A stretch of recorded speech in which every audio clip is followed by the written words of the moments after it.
안녕하세요. 시사발전소 한지입니다.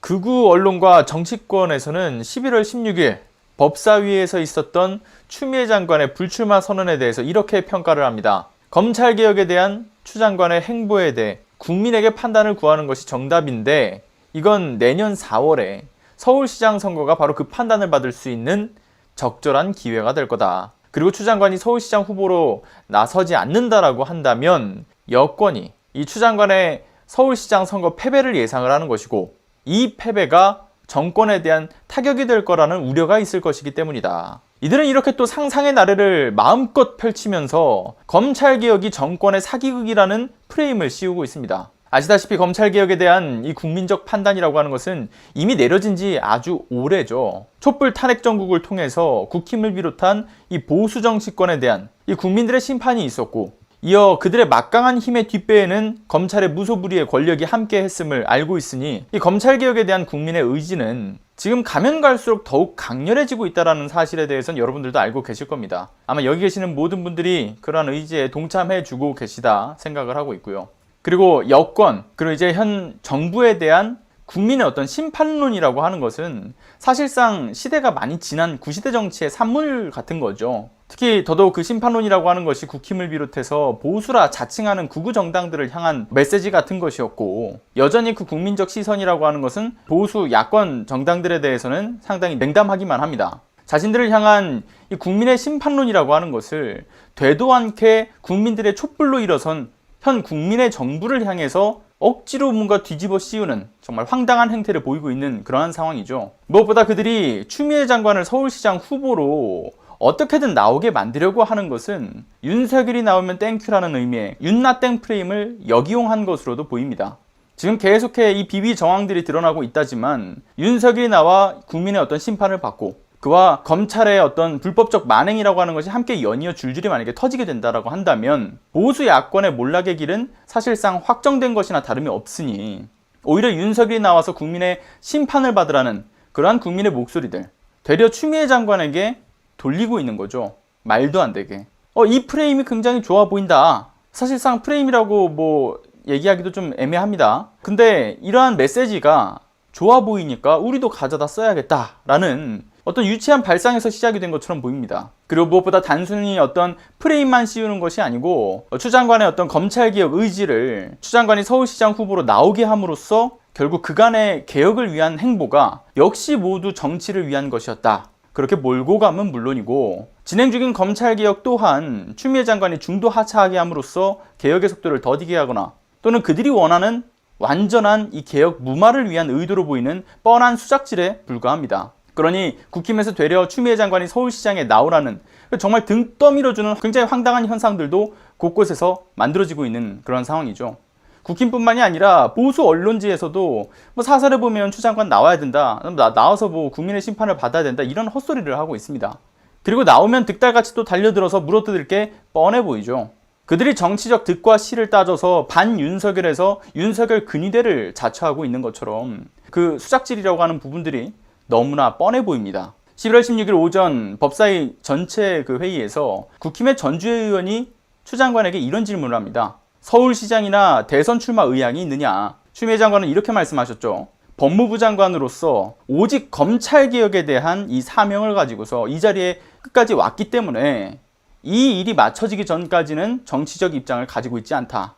이러한 정치적 행보는 자신이 장관직에 있기 때문에 이것을 표명하지 않는 것이 아니라 그러한 의미의 것이 아니라 선거에 나갈 어떤 의지가 현재로서는 없다. 검찰개혁 전까지는 뭐 정치적 욕망이라고 하는 거라든가 또는 정치적 야망이라고 하는 것을 갖지 않기로 맹세하고 이 자리에 있는 것이다. 그렇게 추미애 장관은 전했습니다. 국힘의 뻔한 수작질을 간파하고 있었으면 물론이고 국민들의 간절한 염원 그리고 국민들을 실망시키지 않겠다라고 하는 정치적 신념 그리고 무엇보다 국민을 대변하고자 하는 정치권에 몸담았던 상당한 오랜 세월 동안 국민들이 바라는 개혁의 시동을 제대로 걸어두지 못했다는 자신만의 정치인으로서의 도의적 책임감 또한 이번에 발언을 통해서 읽혀질 수 있는 그런 부분이었다고 생각을 합니다. 추미애 장관의 검찰개혁 의지는 국민의 의지와 마찬가지로 확고한 것임을 다시 한번 우리가 알 수 있는 그러한 대목이었죠. 검찰과 적폐 기득권 세력에 맞서 싸운 최전선에서 언론이 합세한 그들의 공세에 정말 난도질 당하면서도 꿋꿋이 버텨주고 계신 거라고 봅니다. 자, 그리고 이번 11월 16일 추미애 장관의 발언이 이뿐만이 아니었죠.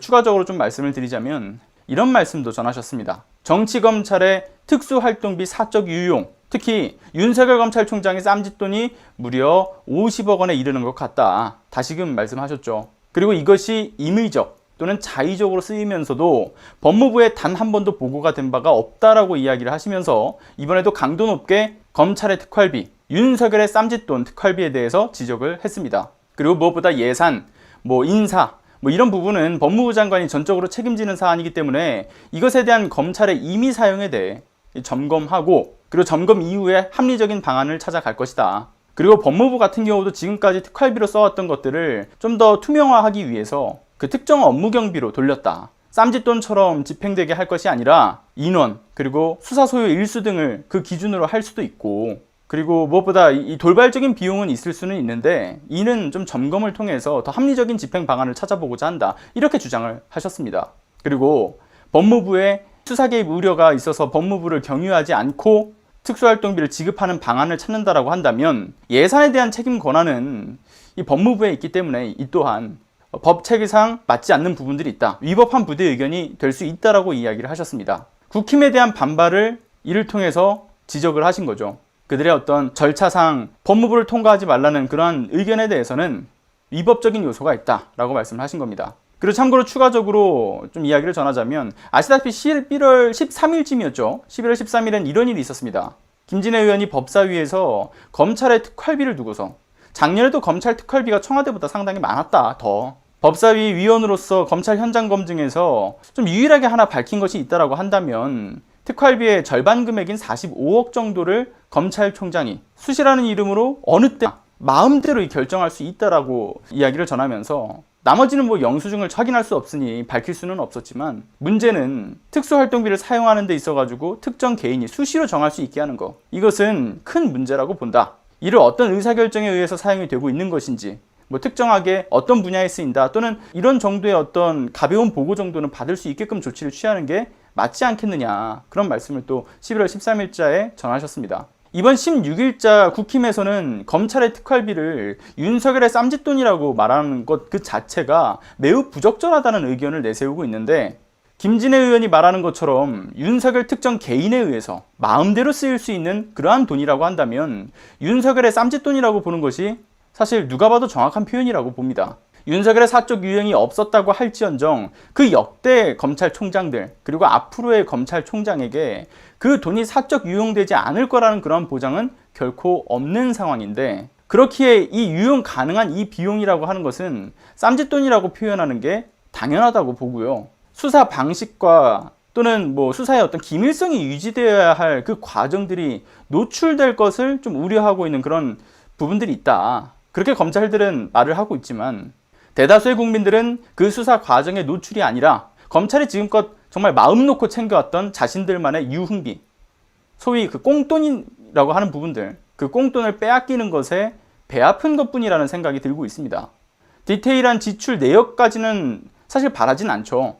어느 부서에 어느 검사에게 어떤 목적으로 지출되었다라는 것 정도는 그 기밀성이 침해되지 않는 범위로 해당된다라고 보는데 그 또한 이들은 공개하지 않고 있습니다. 무엇보다 검사와 수사관들이 불가피하게 그 수사 비용이 지출될 일은 충분히 발생할 수 있다라고 이야기할 수 있겠지만, 하지만 그렇다라고 이야기를 한다면 적어도 그들 안에서 어떤 방식으로 지출이 되어 왔는지 영수증은 없어도 그 목적은 기록을 해두고 그리고 그 비용을 받아가는 것이 맞는 것일 텐데 검찰 내부에서조차 그 목적에 대한 부분이 제대로 취합되는가, 그것은 의문이죠. 검찰이 이 절차상의 신뢰는 잃어버린 지 정말 오래됐다고 봅니다. 국민들의 혈세라고 하는 부분이 돈봉투 만찬 사건대와 마찬가지로 수사를 무마하기 위한 어떤 경력금이라든가 또는 청탁 비용의 형식으로 또는 유흥비로 사용되는 일이 여전히 발생할 여지가 충분히 남아 있습니다. 특수활동비 지출이 그들의 양심에 맡길 수밖에 없다. 뭐 이런 식으로 지금 대검의 입장문은 여러분들도 보셨을 텐데요. 그런 대검의 입장문에 국민들이 분노했던 이유는 뭡니까? 첫 번째는 검찰에게 일말의 양심도 없다. 뭐 이런 것을 정말 잘 보여주는 부분이었기 때문이라고 보고, 그리고 두 번째는 대검의 입장문이라고 하는 것이 양심 없는 검사들은 특활비를 사적 유용해도 된다. 뭐 이러한 의지로 해석이 되었기 때문이라고 봅니다. 그들의 뻔뻔한 입장문의 어떤 그 요소와 그리고 그들이 그 입장문 이후에도 보이는 뻔뻔한 행태들을 보면 그들의 자정 노력은 더 이상 그 누구도 기대하고 있지 않은 게 현실이라고 봅니다. 검찰이 그 현실을 받아들일 날이 올까요? 저는 오지 않을 거라고 보고요. 아마 처벌받는 그날까지 이들은 전혀 모를 거라고 봅니다.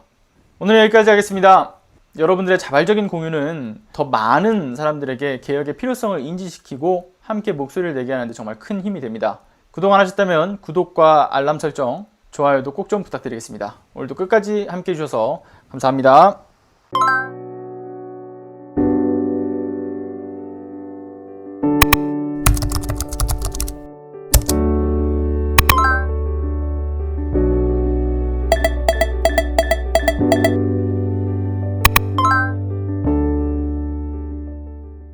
안녕하세요. 시사발전소 소장 한지입니다. 시사발전소는 진실을 찾는 민주언론으로서의 역할을 다하기 위해서 다양한 방법으로 활동을 이어나가고 있습니다.